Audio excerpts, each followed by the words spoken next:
Praise the Lord. ஆண்டவர் நாமத்துக்கு மகிமை உண்டாவதாக. எல்லாரும் எப்படி இருக்கீங்க? பை காட்ஸ் கிரேஸ் நீங்கள் எல்லாரும் நல்லா இருக்கீங்க நான் நம்புகிறேன். ஆண்டவர் இன்றைக்கி என்ன வார்த்தை பேசுகிறார் அப்படின்றத நம்ம பார்த்து தெரிஞ்சுக்கலாம். ஓகே, சங்கீதம் 55:22. Cast your burden on the Lord and he shall sustain you.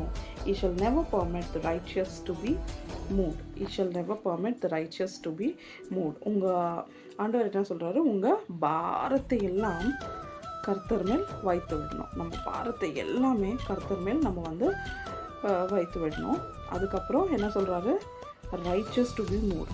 நீதிமானை நான் தள்ளாட விட மாட்டேன் அப்படின்றது ஆண்டவர் நம்மள்கிட்ட பேசுகிறாரு. இந்த நம்ம டே டு டே லைஃப்பில் நம்ம என்னென்னா நிறைய பிரச்சனைகள், நிறைய போராட்டங்கள் இதெல்லாமே பார்த்துட்டு ஐயோ லோன் கட்டணும், பிள்ளைங்களுக்கு ஃபீஸ் கட்டணும், நாளைக்கு அவங்களுக்கு கொடுக்கணும், இல்லை வேறு கல்யாண பிரச்சனை, இல்லை கல்யாணத்துக்கு காசு வேணும், இதெல்லாமே நிறைய பாரம் நம்மளுக்கு எப்படி ஆகும், எப்படி அரேஞ்ச்மெண்ட் பண்ணுவோம் அப்படின்னு சொல்லிட்டு நம்மளே அந்த துக்கத்தை எல்லாமே நம்மளே வச்சுட்டு நம்மளே ரொம்ப ஃபீல் பண்ணிகிட்டு இருப்போம். ஸோ ஆண்டவர் என்ன சொல்கிறாருன்னா, நீங்கள் அந்த பாரத்தெல்லாம் வச்சுட்டு நீங்கள் முறுமுறுக்காதீங்க. ஆனால் அந்த பாரத்தெல்லாம் ஆண்டவர் நான் இருக்கேன், நீங்கள் ஆண்டவர்கிட்ட நீங்கள் எல்லா பாரத்தையும் அவங்க என்ன சொல்கிறாரு, ஏன் மேலே வைத்து விடுங்க உங்கள் எல்லா பாரத்தையும் அப்படின்னு சொல்லிட்டு. ஸோ அந்த பாரத்தை எல்லாம் நம்ம அவர் மேலே வச்சுட்டு நம்ம ஃப்ரீயாக இருக்கணும். சரி ஆண்டவரே ஜெபம் பண்ணட்டுமா, காலையில் இருந்துச்சு, இல்லை மத்தியானம், இல்லை நைட்டு, எத்தனை தடவை நீங்கள் ப்ரேயர் பண்ணுறீங்க, நம்ம ப்ரேயர் பண்ணிட்டுமா, ஆண்டவருக்கு சொல்லிட்டுமா, அதோடு நம்ம அந்த காரியத்தை மறந்துடணும். ஒன்ஸ் நம்ம ஆண்டவர்கிட்ட சப்மிட் பண்ணிட்டோன்னா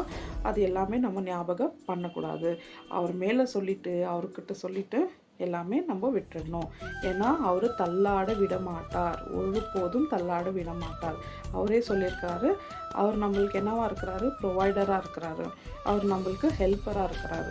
ஸோ அவர் எல்லாமே பார்த்துக்கொள்வாங்க. ஸோ இன்றைக்கி உங்கள் லைஃப்பில் எவ்வளவோ பிரச்சனை, எவ்வளவோ நான் எப்படி செய்யணும்னு அப்படின்னு நீங்கள் ஒரு ஃபீலோடு இருக்கீங்களா?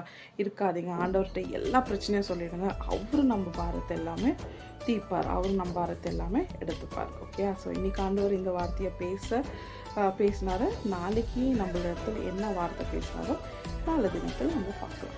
Until then, God bless you.